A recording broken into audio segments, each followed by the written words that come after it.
اب ہم آتے ہیں انڈیا کی جانب۔ انڈیا کی جانب سے یہ کوئی آج کی کارروائی نہیں ہے، بلکہ اس سے پہلے 22 اکتوبر 2008 کو چاند پر پانی کے ثبوت ڈھونڈنے کے لیے پہلا چندریان 1 مشن بھیجا گیا، اور اس نے کامیابی کے ساتھ یہ آ کر انکشاف کیا کہ چاند پر جنوبی حصے میں پانی کی ایک بڑی مقدار کے شواہد ملے ہیں۔ جی ہاں ناظرین، یہ انڈیا کا پہلا چندریان مشن تھا کہ جس نے پوری دنیا کو ایک نئی جانب، ایک نئی سوچ، ایک نئی تھاٹ دی کہ چاند پر پانی کے آثار موجود ہیں، اور یہ بات ہم جانتے ہیں کہ جہاں پر پانی کے آثار پائے جاتے ہوں وہاں زندگی کے آثار کا ملنا بھی ممکن ہوتا ہے۔ اور اس کے بعد پھر امریکہ اور چائنا نے اپنے مختلف مشنز کو بھیجنے کی شروعات کی۔ انڈیا کی جانب سے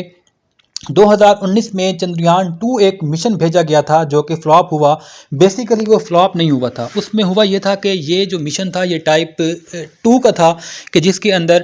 جو ان کا چندریان 2 کی جو ڈیوائس بھیجی گئی تھی اس نے آربٹ میں رہ کر پھر ٹائپ 3 کی طرف ایکسیڈ کرنا تھا اور کریش لینڈنگ کرنی تھی، جس کے اندر وہ ظاہر ہے کہ اس نے تباہ ہونا تھا، اس نے ٹوٹنا ہی تھا۔ لیکن اس دوران جو سینسر، جو بنیادی آلات چاند پر پہنچانا مقصود تھا انڈیا کو، وہ اس کو پہنچانے میں کامیاب رہا، اور 3 سال وہ سینسر اپنا ڈیٹا بھارت کی جو خلائی ریسرچ انسٹیٹیوٹ ہے اس کو فراہم کرتا رہا، جس کی مدد سے بھارت نے 3 سال ریسرچ کی۔ انہی کو دیکھ کر اسرائیل نے، امریکہ نے، رشیا نے، چائنا نے اور بھی دیگر یورپی ممالک نے انہی چیزوں سے متاثر ہو کر اپنا مشن دوبارہ چاند پر بھیجنے کی کوششیں جاری رکھیں۔ بالخصوص جو اس کے سینسر تھے ان کو بہت زیادہ اپ گریڈ کیا گیا، باڈی کا سٹرکچر مضبوط بنایا گیا تاکہ جب وہ چاند کی ویلاسٹی جو ایک طے کی گئی تھی کہ اس ویلاسٹی کے ساتھ اس نے چاند کے سرفیس میں داخل ہونا ہے اور پھر اس ویلاسٹی پر آ کے، اس اسپیسیفک اماؤنٹ پر آ کے اس کی لینڈنگ کروائی جائے گی، وہ ساری چیزیں پچھلے ناکام تجربے سے انڈیا نے سیکھی تھیں، ان کو اپ گریڈ کیا، اس پر محنت کی، اور دین پھر بالآخر وہ سکسیسفل ہوئے اور پہلا ملک بنا جس نے جنوبی سطح پر لینڈ کی۔ اس سے پہلے کوئی بھی ملک چاند کے جنوبی پورشن پر، ساؤتھ ریجن پر لینڈ نہیں کر سکا۔ یہی وہ ریجن ہے جہاں پر نہ صرف پانی کے آثار ملے بلکہ برف کے بھی آثار ملتے ہیں، اور پوری دنیا کو یہ ایک بہت ہی انقلابی ایک سوچ، تھاٹ مل گئی ہے کہ چاند کے اوپر پانی واقعتاً موجود ہے۔ بلکہ جو 2019 میں انہوں نے ڈیوائسز وہاں پر پہنچانے میں کامیاب ہوئے، انڈین ماہرین کے مطابق وہ ڈیوائسز آج بھی کام کر رہی ہیں۔ اسی لیے اس چندریان 3 کی مشینری کے اندر جو پہلے والی ڈیوائس تھی جس نے وہاں سے سینسرنگ کرنی تھی، جس نے وہاں سے ڈیٹا کو گیدر کر کے پکچرز کی فارم میں ڈیٹا بھیجنا تھا، اور یہی شاید وجہ تھی کہ اس کی کامیابی کے امکانات وہ بہت روشن دکھائی دے رہے تھے، اور ہم نے دیکھا کہ انڈیا وہ دنیا کا چوتھا ملک بن گیا۔ اس سے پہلے روس، چائنا اور امریکہ چاند پر قدم رکھ چکے ہیں، اور اب کامیاب لینڈنگ کے بعد انڈیا بھی ان ممالک کی فہرست میں شامل ہو چکا ہے۔ ناظرین، جو فلکیات کے ماہرین ہیں، جو ایئر سپیس کے ماہرین ہیں، ان کی جانب سے یہ بات سامنے آئی ہے کہ انڈیا کے اس جنوبی حصے پر لینڈ کرنے کے بعد بہت ساری نئی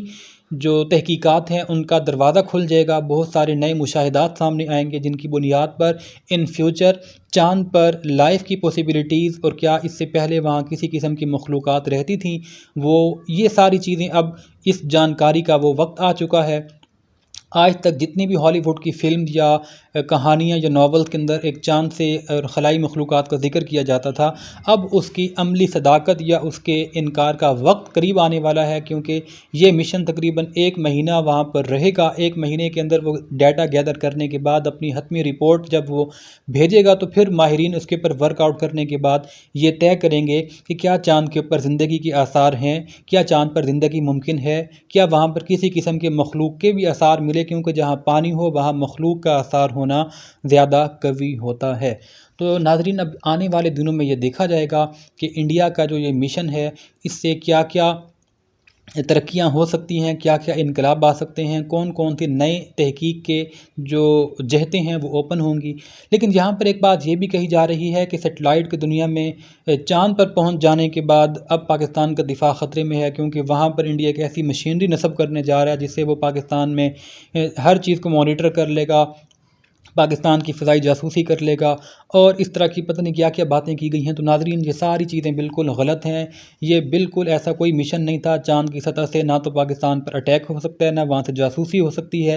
اور یہ صرف ایک کہانیاں ہیں جو کہ سوشل میڈیا کے زمانے میں لوگ ایک دوسرے کو، جس کو آپ کہہ سکتے ہیں کہ اپنے ویوز حاصل کرنے کے لیے کچھ بھی کہہ دیا جاتا ہے، اس کے علاوہ اس کی اور کوئی بھی حقیقت نہیں ہے۔ اسی طرح کی مزید اچھی اور انفارمیٹیو ویڈیوز دیکھنے کے لیے دیکھتے رہیے پاک نیوز ڈیجیٹل ٹی وی۔